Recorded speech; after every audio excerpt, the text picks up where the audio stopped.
Madame, monsieur, bienvenue. Vous regardez i24 News. Merci à vous de votre fidélité à nos programmes sportifs. Un quart d'heure ensemble pour faire le tour de la planète sport. Et je vous propose tout de suite d'ouvrir cette émission par une rumeur qui semble se confirmer, le retour de Zinedine Zidane à Bordeaux en tant qu'entraîneur. L'information a été relayée ce matin par nos confrères d'e-télévision, par Pierre Sled. Et justement, j'ai le plaisir d'accueillir par téléphone Pierre Sled. Pierre, bonjour. Bonjour Valérie. Merci d'avoir accepté notre invitation sur i24 News. Alors, êtes-vous sûr, Pierre, de votre information? Comme je l'ai dit, j'en suis sûr à 90%, c'est-à-dire qu'une information, tant qu'elle n'est pas confirmée, elle n'est pas réalisée. Mais je pense qu'effectivement, Zinedine Zidane sera le prochain entraîneur des Girondins de Bordeaux. Car il y a absolument tout qui concorde dans les informations que j'ai eues, dans le fait que depuis que cette information que j'ai sortie hier n'ait jamais été démentie ni par le club ni par Zinedine Zidane, c'est donc, voilà, il y a quand même un fond de vérité et je pense que c'est un gros fond de vérité. Alors, est-ce que vous pensez, Pierre, que ça sera un bon choix pour lui, Bordeaux ? Je pense que c'est le meilleur choix. Je trouve que c'est un choix très intelligent pour Zinedine Zidane. Pour plusieurs raisons. D'abord, je pense qu'il va rester lié, voire très lié, peut-être même contractuellement lié au Real Madrid. Et donc, il ne pouvait allier que dans un club qui ne pouvait pas jouer la Ligue des Champions ou la Ligue Europa pour avoir aucune chance de tomber face au Real Madrid. Donc, ce qui est le cas de Bordeaux, qui ne qualifie à rien cette année pour la saison prochaine. Et donc, lui, il sera libre de ce point de vue-là. La deuxième raison, c'est que Bordeaux est le club, pas de ses débuts, mais le club où il est passé, qu'il a un petit peu révélé, avec notamment cette finale de la Coupe de l'UEFA à l'époque.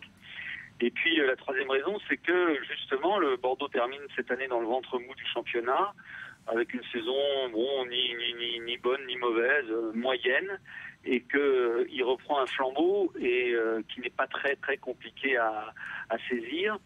Et quoi qu'il fasse comme travail, je pense qu'il pourra travailler dans la sérénité parce que ni ses dirigeants ni lui-même ne sont sûrs qu'il est un bon entraîneur. C'est un entraîneur débutant, certes, qui a été à bonne école sur le banc du Real Madrid en étant adjoint, mais sur le Real Madrid, il y avait des joueurs exceptionnels sur le terrain. Là, ce ne sera pas le cas. Et donc maintenant, il faut qu'il fasse ses armes en tant qu'entraîneur, savoir façonner une équipe. Et finalement, c'est les meilleures conditions qui sont rassemblées pour qu'il le fasse. Alors, à votre avis, quand cette information va-t-elle être confirmée ? Je pense que cette information ne sera pas confirmée avant la finale de la Ligue des Champions, parce que c'est vrai que même si Zizou est l'entraîneur adjoint, c'est quand même une des pièces importantes de l'édifice du Real Madrid, donc je pense que ce ne sera pas confirmé, mais je pense que le contrat sera signé normalement avant la fin de la semaine. Merci beaucoup Pierre Sled de votre intervention sur i24 News. C'est une grande première. La Portugaise Helena Costa, 36 ans, va entraîner Clermont Foot Club de Ligue 2 la saison prochaine. C'est la première fois qu'une femme occupera ce poste, entraîneur d'une équipe de football professionnelle en France. Cette nomination intervient 3 mois après la nomination de la Roumaine Elena Gropo-Sila à la tête de l'équipe de handball masculine de Dijon. Et pour en parler, j'ai le plaisir de recevoir par Skype Claude Michy, le président de Clermont Foot. Claude Michy, bienvenue sur i24 News. Bonjour. Bonjour, merci d'avoir accepté notre invitation. Alors, une femme aux commandes d'un club professionnel, c'est une grande première. Pourquoi une femme, Claude, et pourquoi elle? Déjà, je pense que le monde du foot est un peu conservateur, donc tout le monde s'étonne, mais il y a des femmes qui sont team managers de Formule 1, qui sont patronnes de gouvernement, d'entreprise ou autre, donc pourquoi pas dans le football. Donc ça, c'est le premier point. Le deuxième point, c'est qu'on a eu l'opportunité d'avoir le contact avec Helena Costa, qu'elle a un beau programme de travail depuis quelques années dans le football. Elle a apparemment d'énormes compétences. Donc, je pense que de temps en temps, il faut changer le quotidien. Donc, si on peut être précurseur, on essaye. Et des fois, il vaut mieux être précurseur que suiveur. Ouais. Alors, quelle a été la réaction des joueurs ? Alors, moi, je suis au Mans pour organiser le Grand Prix moto. Oui, parce qu'en plus d'être un président de club, vous êtes un amoureux de sport et notamment, vous organisez les 24 heures du Mans. Oui, là, c'est le Grand Prix de France Moto dans ce cas, mais simplement, les joueurs ont été avertis par Olivier Chavanon qui s'occupe du sportif. Et bon, je pense que c'est comme tout. Une équipe de foot sait qu'il y aura des avis divers et variés, mais je pense que c'est un beau challenge pour eux aussi. Ça peut aussi leur donner un peu plus de lumière et de leur permettre d'être plus connus et plus regardés qu'un club traditionnel. Mais on va essayer de construire ça tranquillement et essayer que le club continue de grandir. Est-ce que vous pensez que les mentalités sont en train de changer en France, Claude? Ça va pas être évident quand même pour elle de plonger au cœur de cet univers très macho quand même, le football. Je suis macho aussi, hein, donc... donc, simple...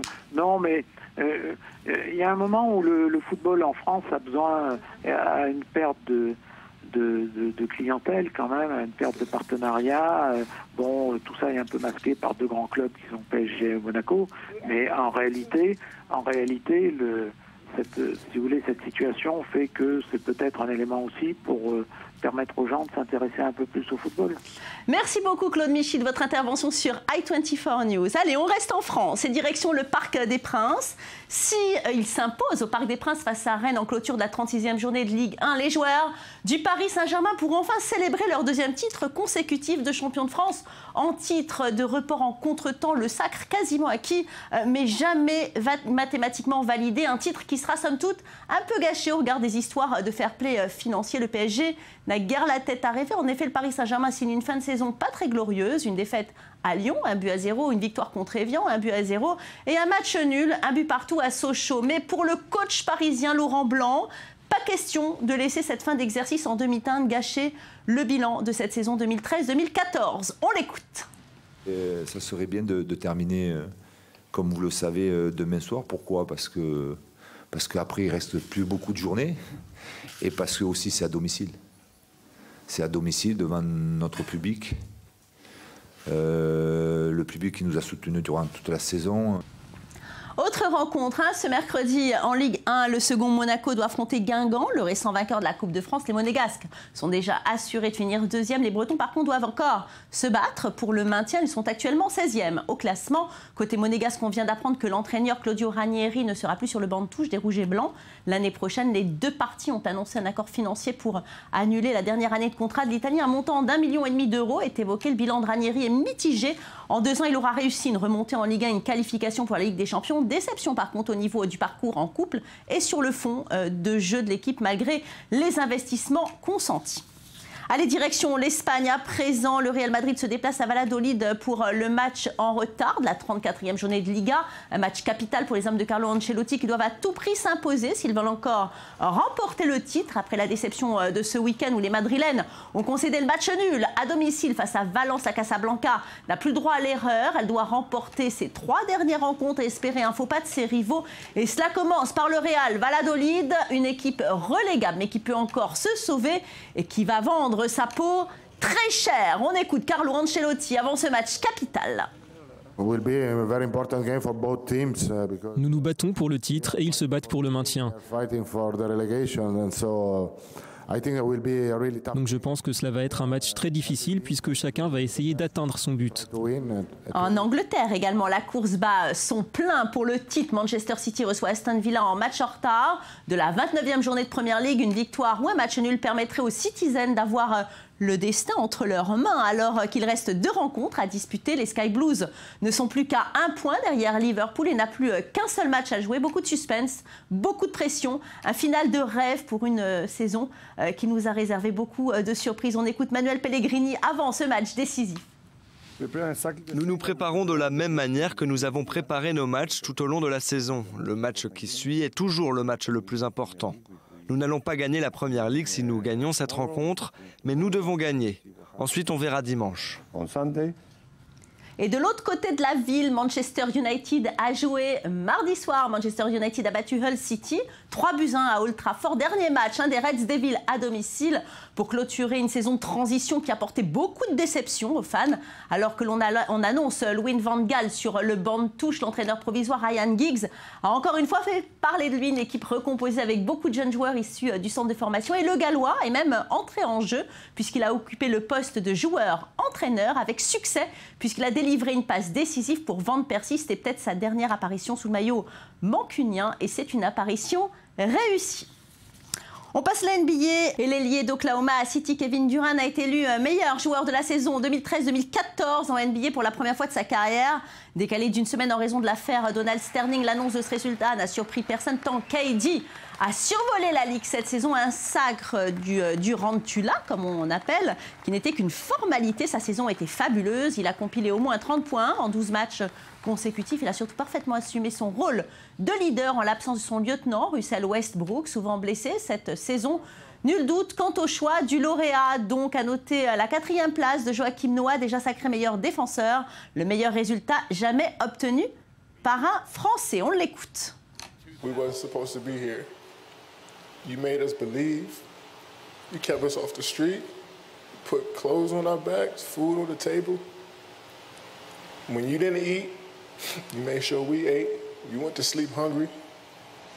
You sacrificed for us. You're the real MVP.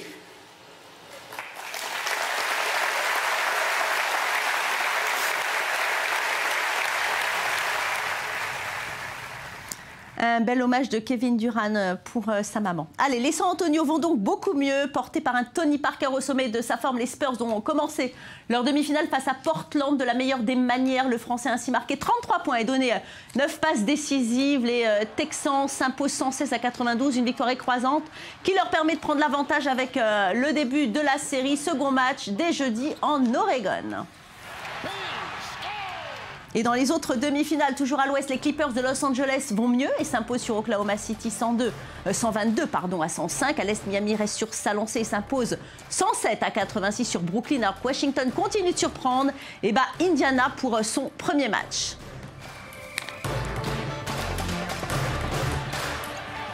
Allez, on passe au tennis et on prend des nouvelles de Rafael Nadal. Le joueur de tennis espagnol a été honoré par la ville de Madrid. La mère Ana Botella a remis le titre de fils adoptif de la ville aux sportifs. Une décision prise par le conseil municipal il y a quelques mois. Même si le numéro 1 mondial est originaire de Majorque, la capitale espagnole a tenu à rendre hommage à Nadal pour sa carrière sportive extraordinaire. Un trophée de plus pour Nadal et une belle introduction pour l'Open de Madrid.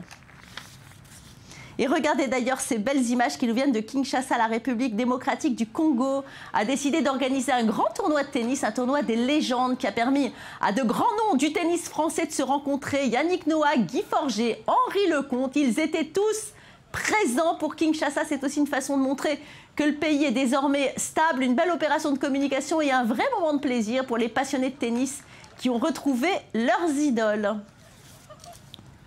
On parle rugby à présent. Ça y est, c'est fini pour Chabal. L'ancien international français a mis un terme à sa carrière à l'âge de 36 ans. Ce joueur hors norme est une personnalité médiatique très populaire. Sa carrure et son look n'y sont pas pour rien. Vous vous rappelez sûrement toutes ces publicités qui ont exploité sa virilité plutôt visible. Il disputera donc son dernier match à La Rochelle dimanche prochain, la conclusion d'un parcours ponctué par beaucoup de succès, comme le tournoi des 6 Nations en 2007 et 2010, et aussi par la montée de Lyon, son club actuel, dans le top 14. Mon corps et ma tête me disent qu'il faut que j'arrête. Très sincèrement, voilà, mon corps souffre et ma tête n'a plus envie de faire souffrir mon corps. Donc voilà, à partir de là, tout est dit. On peut pas pousser quelqu'un qui n'a pas envie d'avancer. Donc voilà, je crois que j'ai fait le tour de la question. J'ai vécu de grandes émotions, de grands moments. J'ai eu la chance de vivre une belle carrière, voilà, en club, en équipe de France. Et puis des images impressionnantes de kiteboard. Regardez, le premier tour de la Coupe du Monde de surf a eu lieu en Autriche le week-end dernier. Et c'est le champion du monde en titre, l'Américain Brian Lake, qui a gagné. Il a dominé ses principaux rivaux, le Français Julien Kerner et le Sud-Africain Oswald Swiss. Côté femme, la championne 2013 Christine Boninger s'est inclinée face à la Néerlandaise Katja Roos. Bien, ce sont sur ces belles images que l'on se quitte. C'est la fin de cette émission. Merci à vous tous de nous avoir suivis. On se retrouve demain, bon pied, bon oeil pour de nouvelles aventures sportives sur i24 News, bien sûr. N'oubliez pas, notre site internet est disponible pour vous 24 heures sur 24. Vous pouvez nous voir en replay à votre convenance. à n'importe quelle heure du jour et de la nuit. En attendant, ne zappez pas car l'info continue sur i24 News.